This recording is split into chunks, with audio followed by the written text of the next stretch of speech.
Chris and I were just talking. It would be a good night to have a lesson about the storm that Jesus stilled, or Paul on the Mediterranean in the storm, or maybe even knowing the ark, but we're not going to do that. We've got a non-rainy lesson tonight. We will get into that in just a moment. People have been asking about Dennis. He is doing fine as far as I know. Somewhere in Texas on business. He knew this trip was coming up and he asked me to fill in. So I will be covering chapters 3 and 4 tonight. He said if you can cover 5, that's fine. But if you look at 3 and 4, there's way too much to even think about covering part of 5. So we're going to get chapters 3 and 4 done tonight, Lord willing, of Nehemiah. Before we start our discussion of the text, we're going to ask Brother Ted to lead us in prayer. So let's bow.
Chapter 3 is what?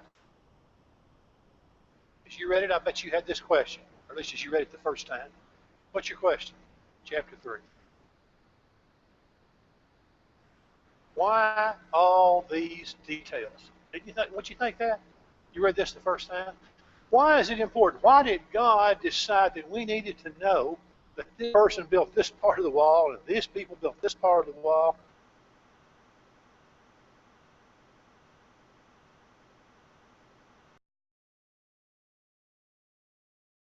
since then. Why? What comes to your mind as a possible explanation? What did God have in mind when he gave us all these details in chapter 3? Because we don't want to just throw chapter 3 away. That we may find it tedious to read and pronounce these names. The Lord thought we needed it. Why? What good could come from that?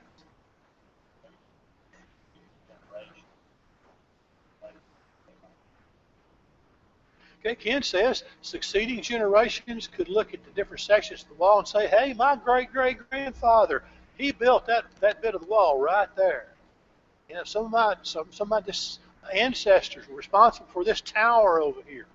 And I think that's probably one of the main reasons that in the future, the Jewish people could look around and they would have a real personal feel for that wall, whether you lived in Jerusalem or whether you came from somewhere outside, because not just people in Jerusalem helped build the wall, right? We'll read about that a little more in a moment. But I think that's my guess. Text doesn't say that. But my guess is that's the overriding reason for all these details, to encourage the future generations. Now, in addition to thinking, yes, my family did that, and I'm proud of it, I'm proud to be who I am as one of God's people, what else could those generations to come have learned, maybe, when they look back and thought about their forefathers maybe were building that wall? What might they have thought about?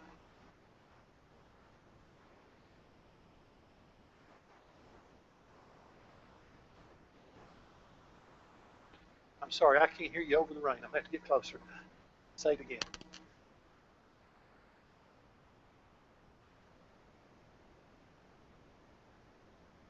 Okay. It shows that they had turned back to obedience to God. Remember, that's why they went into Babylonian captivity for 70 years. So this demonstrates that, hey, my forefathers obeyed. I believe I will obey too. That's part of my heritage as well. They left them sort of a spiritual legacy here. Do you think there might have been a lesson about being united in this? Because so many Jews came from so many directions. We'll talk more about that later. But could those succeeding generations look back and say, hey, look what you can do when you do what God wants you to do and you all work together? I've already answered my next question, because I was going to ask us, what's the lesson for us today? And I think that's probably it. Look what you can do when you do what God tells you to do. Everybody gets involved. God blesses it.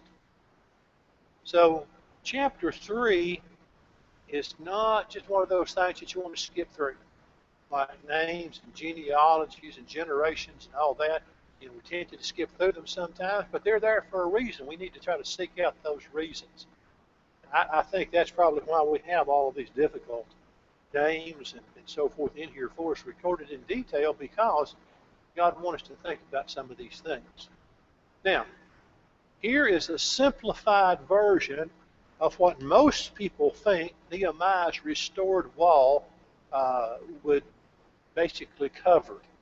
Now, bear in mind that not everybody agrees on exactly where his wall was. You see, even today we have trouble looking back at something that's been gone for a few years and saying, well, it was here, it was there. Think about even back to the times of the American Revolution. Do we know where everything was back then? We know something existed. Do we know where its foundation was? We know what brick represents what? We don't always. Well, think about going back to the time of Jerusalem, the time of Nehemiah, 400 plus years before Christ, and they don't know where everything was exactly. Jerusalem of today contains only remnants here and there of what used to be there. But here's what they think the part that was restored. We'll see a map in a moment that has the alternate theory. But notice that much of it was identified by the gates. If you go around this way, counterclockwise, you find, starting with the sheep gates, you find the way that it's mentioned in chapter 3. Chapter 3 in verse 1, verse 3, verse 6, verse 13, and so forth. And this, of course, is north right here. It doesn't have a legend on it, but this is like most maps. North is up. So basically, the sheep gate is pointing northward. Now, why wonder would that be the sheep gate? Anybody got a guess why that would be the sheep gate? What did they do with sheep at the temple? They sacrificed many, many sheep. And so that's why we believe, and we don't have a book to tell us this, of course, but we believe from what we know about Jewish customs that here's where the sheep came in. And, the temple looks like a little block right there. What did the temple really take up? You'll see it on a future slide. It took up most of this territory right here. It took up most of the northern part of the city of Jerusalem. It was a huge complex. Now, the temple part itself, the temple proper, was smaller than that, but all the courts and everything were huge. It took up much of what you see there between this wall over here, this wall over here. So the sheep could be brought in here handily. That's why we believe it's called the sheep gate. As we go around here, we have the fish gate, and most of these are associated, we believe, with the profession that used them the most. Or this is where they hung out. This is where work took place. This is where animals were handled. I'm not sure why the old gate's the old gate. Maybe it was built after the new gate, but really don't know. The valley gate goes to the Hinnom Valley, which ran right across here, outside of Jerusalem. Now, the Hinnom Valley is where we get what word? For hell? Gehenna. Okay? Because it was the place where, once upon a time, the idol Molech was worshipped and child sacrifice took place. It became a place for garbage and refuse, and that's why this is the dung gate down here. This is where the garbage went out. And if somebody didn't have enough wealth to be buried, there might be bodies thrown out there too. Dead bodies. Fires were burning all the time to try to get rid of some of the things there. That's the Valley of Hinnom. And that's why Gehenna is properly named for what they saw there in the physical sense as opposed to a spiritual sense for the real hell. Fountain Gate, because there's some pools and so forth right down here. In fact, Hezekiah's tunnel, it brought the water in from the pool of Gihon, came to down here. The pool of Siloam was in there somewhere. Watergate, also associated with water. Horse Gate, because I guess that's where they worked with the horses. East Gate, obviously it's to the east. Inspection Gate, that's where somebody probably inspected something, perhaps for tax purposes. But all of them named because of some purpose, some identity that they had. And this is the wall that was restored by Nehemiah, as most people believe. Now, also along that wall were a lot of towers. In fact, in some cities, every gate would have a tower associated with it, because what was the weak point of the city? The gate. You had to have them. You couldn't get in or out if you didn't have a gate, but they were the weak point because they weren't as sturdy. Something could be done to destroy them. And so there were guard towers there beside most of the gates for extra protection. This is an artist concept of what it might have looked like. But notice the same shape, narrow at the bottom, going up like this, maybe sort of like a spatula or something like that. And there's the temple complex. The temple's inside, temple proper, but the temple complex took up probably most of Jerusalem. That's probably not an exaggeration by too much there. It may be a little bit overdrawn. And then the people were down in the houses here. And of course, like any city, people were there close to it as well, especially in this direction, on top of Mount Sinai and Mount Moriah. Now, here's what I wanted to show, because it shows several aspects of the city, the wall that they're rebuilding. There's Valley of Hinnom out this way. Now, what I showed you originally goes like this. The dotted line there, that's what most people think is what Nehemiah restored. That section right there. Somewhere around 1.5 miles. Now, some people think he may have done some more here, and if so, it would have been more like 2.5 miles of wall. That's a lot of wall. Remember, they didn't have machinery to do any of this. So, but most people think it was that little section that I showed you earlier. about a mile and a half of wall, which was going to be finished in 52 days. We're getting ahead of ourselves, but we're not there yet. All right, let's read a little bit more. Okay. I'm sure there's an estimate somewhere, but I have not read it lately.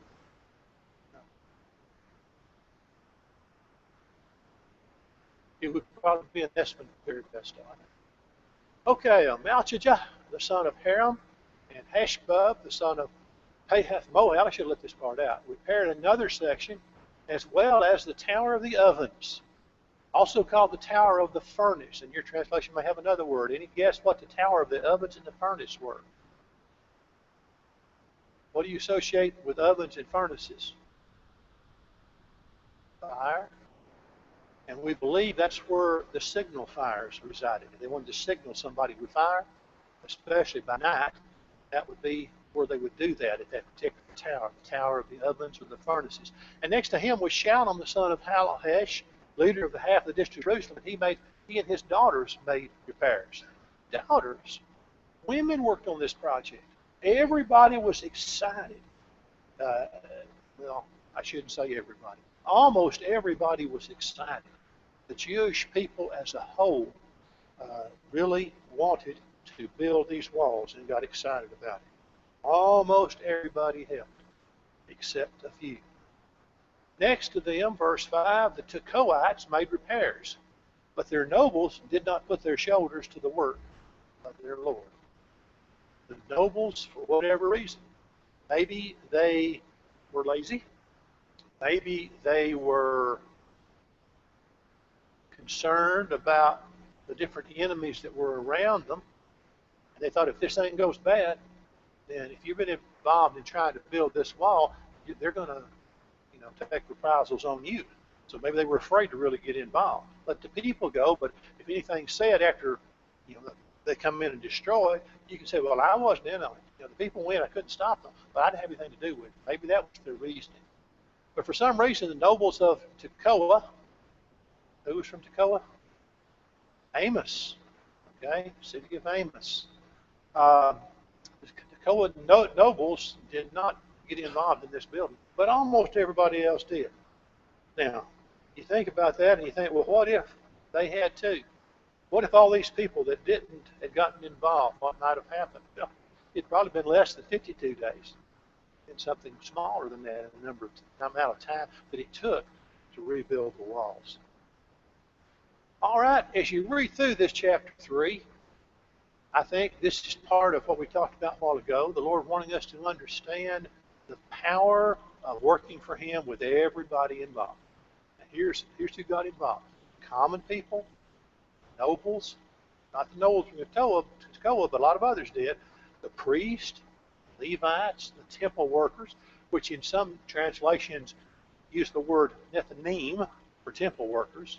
They weren't priests, they weren't Levites, but they served at the temple because there was a lot to do. So people from all walks of life were involved in this, diverse backgrounds, but they had a common goal.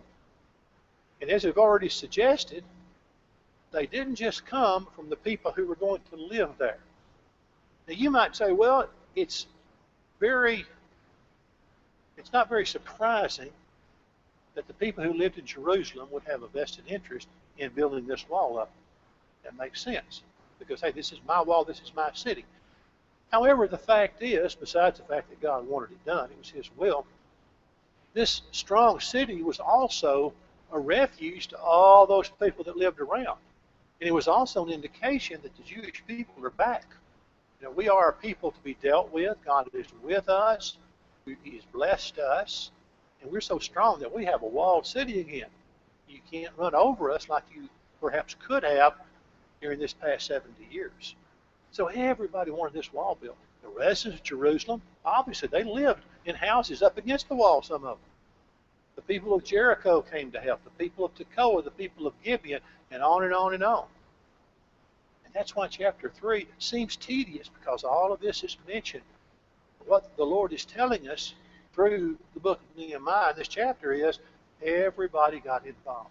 Look what happens when everybody gets involved. How many people still have their Lego? Don't hold your hand up. That's all right. How many people still have your Lego? How many people remember that I preached a lesson about Legos? I don't. You don't really hold your hand up. I don't want to know really, but think about those Legos. Why did I talk about Legos? Because they're different shapes, they're different sizes, they're different purposes in the building, but put them all together, you get what was in the picture that you were working from. Or if you have a picture in your mind, you get that picture in your mind that you're planning to use, because you put all the different Legos together and you accomplish what you wanted to accomplish. Just like 1 Corinthians 12, Romans 12, 1 Corinthians 12. All the people from all walks of life, different colors, different shapes. Some had 8 little pegs on them. Some only had 4. Maybe some of them had 2 and a bit of an incline on them. But everybody worked together to make the walls of Jerusalem go up in an incredibly fast time. Think about 1.5 miles of wall, like you can picture in those photos that I showed, the images that are about what it looked like. Think about putting that up in 52 days. All the people, and these people were not a rich, powerful, wealthy people. They just come back to 70 years of slavery in the 3 groups at a time. They weren't established yet. They were getting established, and yet look what they did. So I want you to think about your Lego. If you're not, if it's in your desk at home somewhere in a drawer or whatever, dig it out and keep it with you. Think about that. I think it's pretty important. And you seen this before? Like once a week, every time you open up the bulletin, every member, every task, every soul. That's what we hope the Lord's church will be about. That's what we hope the church, the family of God here in North Lexington will be all about. Every member, every task, every soul. The Jews didn't have quite every member. They had most of them. They did the task that was at hand. They did what God wanted them to do. And that's a great lesson for us. Nehemiah chapter 3 is not there just to add pages to the Holy Word. It's not there just for the Jews and succeeding generations of their children and grandchildren and so forth. It's also there for us. Look at it and say, look what can be done. People all get together in a united and unified way and do what the Lord wants them to do. So chapter 3 is pretty important. Talk a little bit more about these builders. After him, Baruch the son of Zabel carefully repaired the other section from the buttress to the door of the house of Elisha the high priest. And after him, Meremoth the son of Urijah, the son of Koz, repaired another section from the door of the house of Elisha to the end of the house of Elisha. Whew, I'm glad I'm about done with those. Baruch carefully repaired. Does your translation perhaps say zealously repaired? Some of them do. You know why? Because we struggle with exactly what that Hebrew word meant in this context. For some reason, Baruch was really involved in a special way in his building project. Now, it may have been just good-natured competition, because what did Meremoth do? He repaired another section, the only one. 42 sections, 41 groups. Meremoth's group, hey, we're done with ours. Give us another one to do. And they did. Maybe Baruch said, well, I can't repair another one, but I can sure do a good job with this one.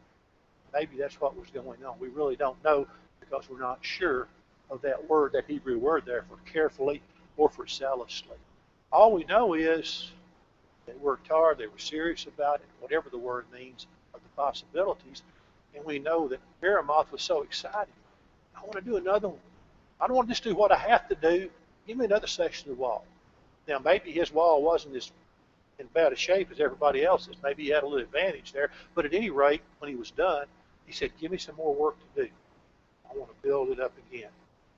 So somewhere along that 1.5 mile stretch, Meremoth's great-great-grandchildren could say, you know, he built that one over there and that one over there too, I believe, when they looked at the walls of Jerusalem. Okay. Now, I meant to put a slide in here that says, Steve, stop and ask questions, but I just happened to think of it. So before we go to Nehemiah 4, I'm going to stop and ask if there's any questions, any comments.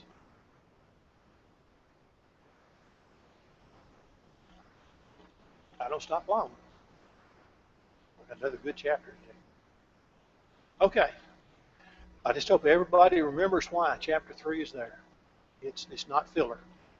Yeah, there's some good stuff there. Okay, opposition now starts up. Serious opposition. It's not like anybody outside of the Jewish people have been for the wall being rebuilt, but now they're getting more serious about it. They're going to get progressively more serious about it. They're going to start off by ridiculing, by making fun, by mocking. Isn't that what critics often do? Especially those that don't really want to get involved, but they like to discourage people. And it seems that perhaps it was beginning to have a little bit of a discouraging effect on God's people who were building the wall. Not enough to stop them, but enough that they had to talk about it and get over it. Ridicule begins, at least as far as the record, with a man by the name of Sanballat. But it so happened when Sanballat heard that we were rebuilding the wall. This is Nehemiah, talking. We were rebuilding the wall, that he was furious and very indignant and mocked the Jews. Now, Sanballat was, well, we look at the map in a minute. I'm not going to talk about him now. We'll show where he comes from in a minute. And he spoke before his brethren in the army of Samaria and said, what are these feeble Jews doing? Will they fortify themselves? Will they offer sacrifices? Will they complete it in a day? Will they revive the stones from the heaps of rubbish stones that are burned? And a lot of folks, commentators who deal with this, think that these words may well have been said in the presence of the workers. That Sanballat, even though he was up north a ways towards Samaria, came to see for himself what was going on, and all of these words here were heard so that at least some of the workers nearby, as he observed the work, could hear those. And the mock and the ridicule. At any rate, the word would get back to them. This is what Sanballat and other enemies were saying. They were making fun of them. They were saying, well, how can you possibly do this? Your starting materials are not good, and you've got such an overwhelming task, and there's not many of you. You're going to offer sacrifices and let God build it up for you when you get up in the morning, it'll all be fixed. He was really ridiculing them. But he wasn't the only one, because somebody else who had something to lose if the Jews restored themselves was Tobiah the Ammonite. He was beside him. This is why we think maybe this was in the hearing presence, perhaps, of some of the Jewish people. They just been among their own people who were against it. But he said, whatever they build, if even a fox goes up on it, he will break down their stone wall. In other words, their workmanship is so poor that something that weighs as little as a fox is going to knock that wall over. So he mocked, he ridiculed as well, along with Sanballat.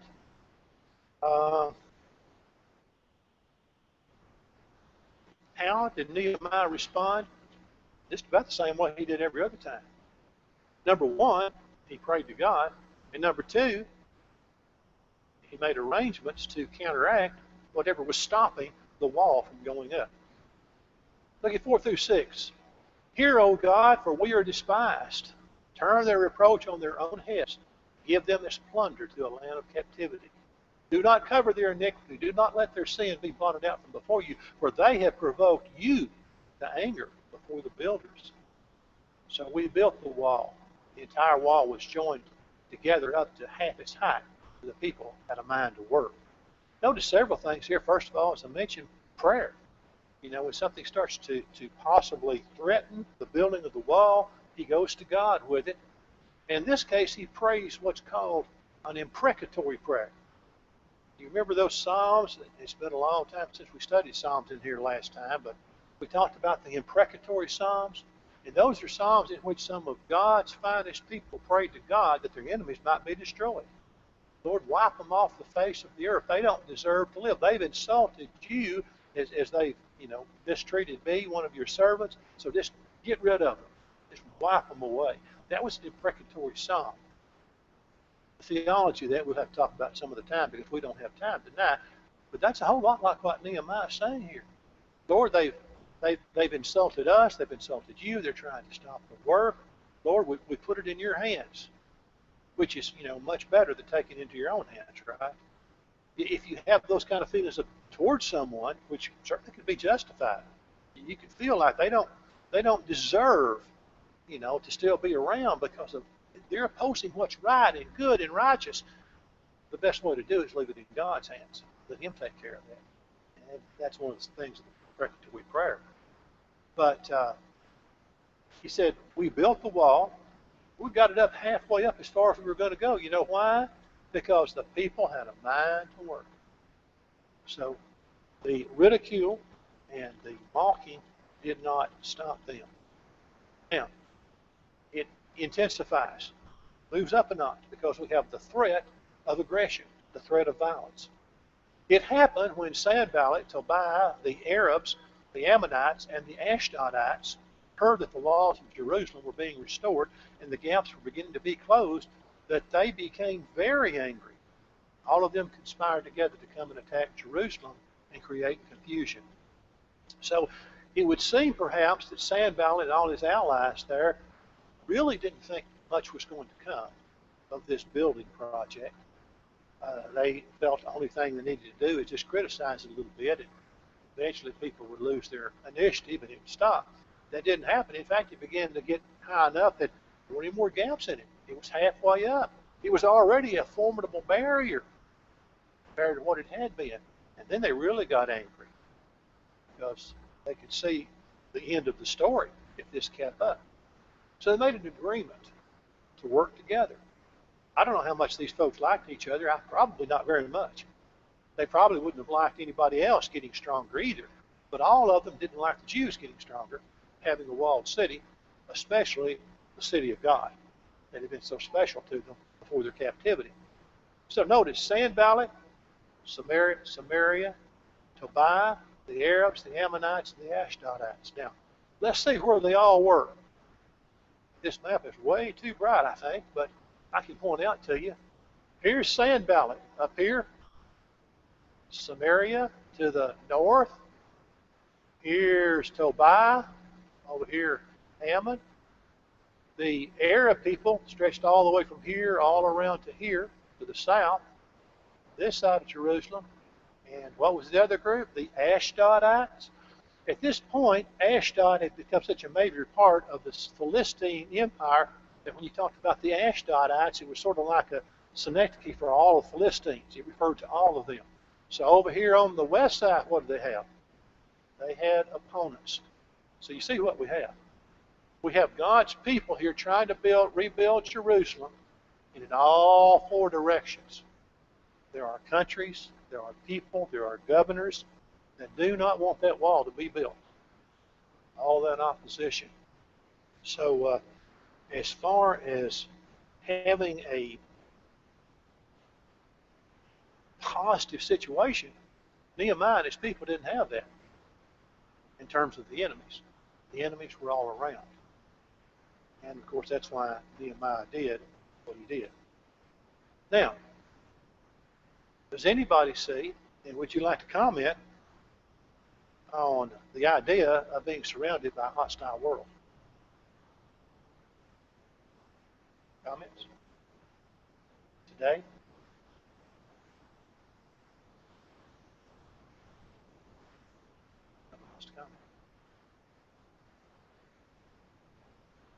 Instead of nations, although there are nations that have a lot of evil in them, what are we surrounded by on all sides?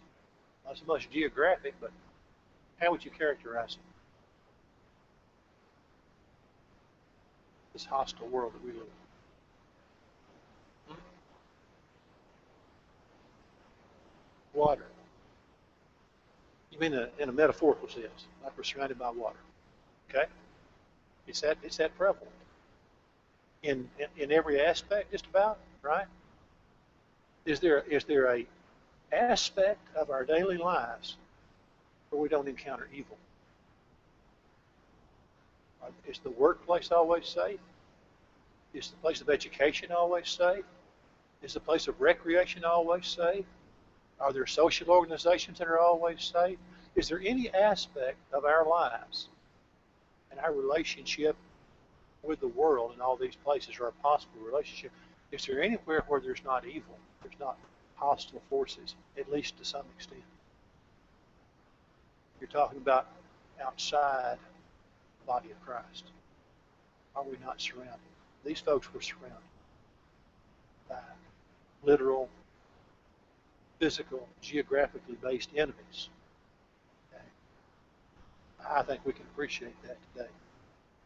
Not so much that we're in the center of a geographical place, but we're surrounded by opposition, surely as they were. Any comments? All right.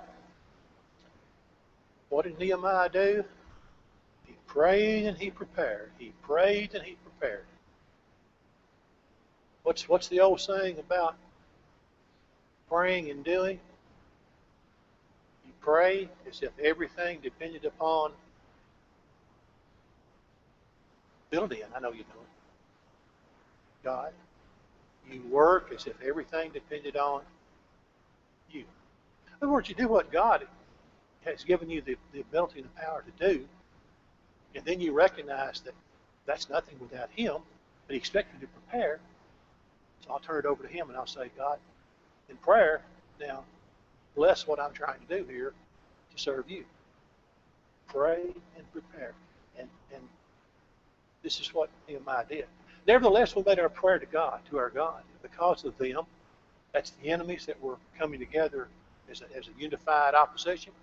Because of them, we set a watch against that day and night. Then Judah said, that's the people now, referred to as Judah, the strength of the laborers is failing, and there's so much rubbish that we are not able to build the wall. Now, depending on what commentator you read, you can get a whole different meaning on this thing right here, that phrase right there. In fact, some translations, you may have one, will have that set off as poetic or as in song style. Anybody have one of those? Set off like a poem inside, and it's not line by line like the rest of your text is in Nehemiah 4. Well, it was a saying or a song or something like that. And possibilities are, one, what? That it could be true. Do you think maybe the laborers were getting a little bit weary? And this particular verse right here was reflecting their discouragement as they built the wall? Possibly. Do you think it was a verse that they repeated to keep going, to encourage themselves? Because notice, we are not able to build the wall, but who would be? God using them. Or, and here's something I didn't find any commentators say, they may have said it, so I don't think I'm being real original, but I'm wondering if, as they were waiting for preparations to be made, and as Tobiah and Sanballat and all these others were out there, and Geshem, and either they or their spies who were listening to see what was going on and take it back to them, I wonder if during this time the people might have been leaving a false impression. This might have been part of a trick. Let's let our enemies think that it's working. Let's let them think that their ridicule and their mocking has hurt us. We're discouraged. In the meantime, we'll be getting ready. We'll be doing what we're going to read about here in the rest of the chapter in just a minute. Arming people, having a weapon in one hand and a tool in the other. This is just sort of a ploy to make them think that, oh yeah, we got these people right where we want them. Could be. I don't believe we could know from the text. I didn't find anybody else that said we could absolutely know from the text. Anyway, this is a verse that they were repeating apparently as they worked. So, they prayed and they prepared. And our adversaries, they will neither know anything nor see anything till we come in the midst and kill them and cause the work to cease. They thought they had everything on their side. So it was when the Jews who dwelt near them came, they told us 10 times, from whatever place you turn, they will come upon us. These were some Jews who lived close enough to these other places in the 4 directions that they knew what the plans were. They thought, we're going to be overwhelmed. And they told their brethren that were working on the wall. So here's what Nehemiah did. I positioned men behind the lower parts of the wall at the openings, and I set the people according to their families. In other words, this is your part of the wall. You fight for, you defend them. With their swords, their spears, and their bows. He said to the nobles, to the leaders, and to the rest of the people, do not be afraid of them. Remember the Lord. That's why I've got that in red. Great and awesome, and fight for your brethren, your sons, your daughters, your wives, and your houses. He prayed to God to bless their activities, Then he made plans so that they might be successful and they might defeat these enemies if they came in and tried to stop the work, confuse things, and put terror in people's hearts. And it happened when our enemies heard that it was known to us. Aha, we've heard about it. We know what you're planning. And that God had brought their plot to nothing, that all of us returned to the wall, everyone to his work. Because it was successful preparation that Nehemiah had made. And he remained constantly vigilant. There's another lesson for us. Just because we've won one battle, we've got the enemy on the run. In our case, Satan. That's no time to ease up. So, and we don't let the walls built now. We have defeated Satan forever. No. Constant vigilance. So it was from that time on, the wall was built. Half of my servants worked at construction, while the other half held the spears, the shields, the bows, and more armor. And the leaders were behind all the house of Judah. Those who built on the wall and those who carried burdens loaded themselves so they would have one hand. They worked at construction, and with the other held a weapon. They were armed. They were ready to fight as well as to build. Every one of the builders had his sword guarded at his side as he built, and the one who sounded the trumpet was beside me, had a communication system. And I said to the nobles, the rulers, and the rest of the people, the work is great and extensive. You see, we had a wall stretching for a long ways. You couldn't holler and be heard. We are separated far from one another on the wall. Whenever you hear the sound of the trumpet, rally to us there. Our God will fight for us. There's another lesson for 2014 and days to come. We hear the trumpet of the brother who needs help. We do. We rally to that side. If they attack us here, everybody come and help. Everybody fight and reinforce us.